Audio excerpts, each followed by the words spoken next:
Section 5. Caring for yourself so you can care for your baby. Okay, we spent all this time talking about the baby, but for this final section, we are shifting the narrative focus entirely to you. Caregiver burnout is incredibly real. It is completely destigmatized in modern pediatric care, and frankly, it requires your direct, immediate attention. You cannot pour from an empty cup. First, I want to offer you a very real light at the end of the tunnel here. This intense crying typically peaks in the first 2 months. As your baby reaches that 2 to 4 month mark, the crying will significantly decrease. They're going to start smiling, they're going to start sleeping longer stretches, and I promise you will start to feel human again. You just have to navigate these first few challenging weeks. But what do you do in that exact moment when the crying feels like it's literally drilling into your skull and you can feel your patience totally snapping? Here are 3 vital de-escalation steps.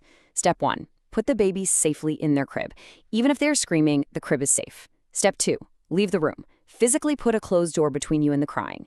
Step 3. Take 10 to 15 minutes to literally just breathe. Put on some noise-canceling headphones, listen to your favorite music, or just take some deep meditative breaths. Babies are incredibly intuitive. They can literally sense adult stress, and your frustration can actually make them cry harder. By stepping away and calming your own nervous system down, you're actually helping them. And this leads us to a highly critical, grave safety warning derived directly from the Mayo Clinic's guidance. Never hit, shake, or jerk a baby.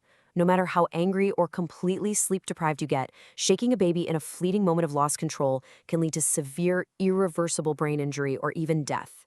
This is exactly why walking away and putting them safely in the crib when you feel overwhelmed is not bad parenting. It is the safest, most responsible choice you can possibly make.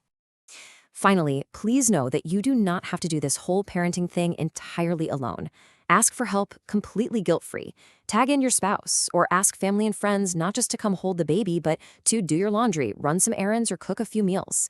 If you're feeling a deep sadness or anxiety that just persists for weeks, talk to your doctor immediately.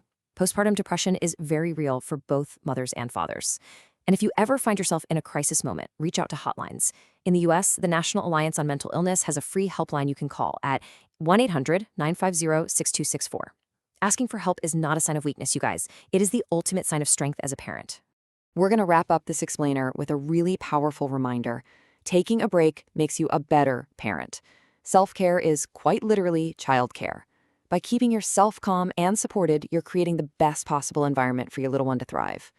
If we stop viewing our baby's tears as some kind of grade on our parenting and start viewing them simply as a clumsy, urgent attempt at a conversation, how will that change the way you listen tomorrow?